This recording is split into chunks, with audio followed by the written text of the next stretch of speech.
All right, let's dive right in. Today, we're going to tackle a really fascinating puzzle, and it's all about our relationship with money. You ever wonder why super smart, successful people so often make financial decisions that just make you scratch your head?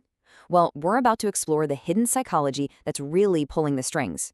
I mean, let's just get right to the heart of it. We've all seen this, right? A brilliant friend, a family member, maybe even us, making a totally baffling move with our money. Here's the thing, it has almost nothing to do with how intelligent you are. The real reason is so much more personal and honestly, way more interesting. And this quote from the author Morgan Housel just nails it. He argues that no one is actually crazy when it comes to their money. Every single decision, whether it's someone buying a lottery ticket every week or another person stashing all their cash under a mattress, it makes perfect sense to them. Why? Because it's all shaped by their own unique life experiences. So this brings us to what we can call the crazy money problem. See, what looks completely irrational to an outsider is often a perfectly logical reaction based on what someone's been through. Our financial reality, our financial DNA, it's built on the foundation of what we've personally lived. Okay, let's try a little thought experiment. Imagine you grew up and entered the workforce right around the dot-com bust, and then the 2008 financial crisis. You saw people's life savings just evaporate, almost overnight. That experience would burn itself into your brain, right? It would probably make you incredibly cautious with your money, maybe even at the cost of missing out on future gains. And that makes sense. Your personal experience can actually account for up to 80% of your entire financial worldview. That's huge. Okay, so our experiences are one massive piece of the puzzle. But what's actually happening up here, in our brains, when we make these decisions? Well, it turns out our minds are absolutely full of hidden glitches and mental shortcuts that can really lead us astray. The fancy term for these glitches is cognitive bias. It sounds complicated, but it's really not. All it means is a regular, predictable mistake in the way we think. You can think of them as your brain's factory default settings. They're great for making split-second survival decisions, like running from a tiger, but they are terrible for long-term financial planning. And here's a quick look at some of the big ones in action. You've got things like loss aversion, which makes us fear losing money way more than we enjoy gaining it. Or anchoring, where we get stuck on the first piece of info we hear. The key thing to remember is this. These aren't character flaws. You're not bad with money because of them. They're just a fundamental part of how our brains are wired. So, what's the deal? Are we just stuck with this faulty wiring, doomed to repeat the same mistakes forever? No, absolutely not. And the solution isn't some super complex spreadsheet or a fancy algorithm. The key is to fight back with simple, timeless wisdom. We can absolutely learn to override our brain's faulty programming. Let's start with a huge one, loss aversion. Think about it. The feeling of losing a $100 bill hurts way, way more than the joy you get from finding one.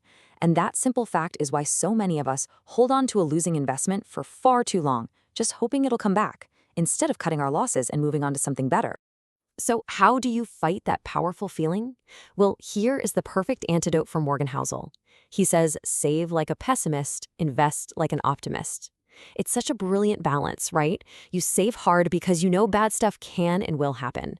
But you invest for the long term with the belief that over time, the world and the markets tend to go up. It's a perfect mental model. Next up is something we have all felt: herd behavior. As human beings, we're social creatures, which means we're incredibly prone to FOMO, the fear of missing out. You see everybody piling into a hot new stock or a cryptocurrency, and you feel this incredible magnetic pull to just abandon your own strategy and follow the crowd, which, as you know, can often end in disaster. The big takeaway here is that learning to resist that FOMO is not just a good idea, it's a critical financial skill. Housel argues that being able to calmly stick to your plan when everyone else around you is caught up in a speculative frenzy, that's a genuine superpower. Now, having a set of rules is great. It's a huge step forward, but it's only half the battle. The other half of the equation, well, that's about looking in the mirror. It's about developing true self-awareness and understanding your own unique financial psychology. And here's a really cool tool that can help you do just that. It's called the Financial Health Wheel. Think of it like a 360-degree review of your financial life. And notice, it's not just about the numbers in your bank account. It's about your habits, your feelings, and your behaviors around money. The wheel gets you to think about all these different crucial areas.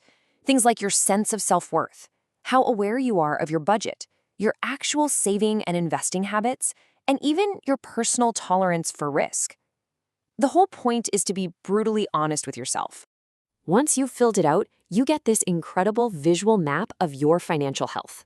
And the places where the wheel is kind of dented in, those are your blind spots. Those are the areas that need your attention. It turns that vague, nagging feeling of, I should be better with money, into a clear, concrete roadmap for what to do next. Okay, so when you start to really understand your biases and you become more self-aware, it all starts pointing to one huge central concept. And trust me, it has nothing to do with chasing the next hot stock tip. So, what's the single most important and maybe the hardest financial skill you can possibly master? It's not about being a genius stock picker or timing the market perfectly. No, it's something way more profound. It's this: getting the goalposts to stop moving. Our culture is screaming at us 24/7 that we need more. A bigger house, a faster car, a nicer vacation. But if your desires are always growing faster than your income, you will never feel wealthy. Real wealth is about figuring out what enough actually means to you. I want to leave you with this incredibly powerful piece of wisdom shared by the legendary investor Charlie Munger. Somebody is always getting richer than you, and that is not a tragedy. Just let that sink in. The social comparison game is completely unwinnable.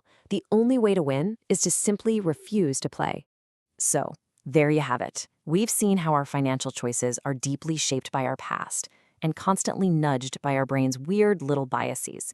But we've also seen that we can absolutely overcome these things with a little wisdom and self-awareness.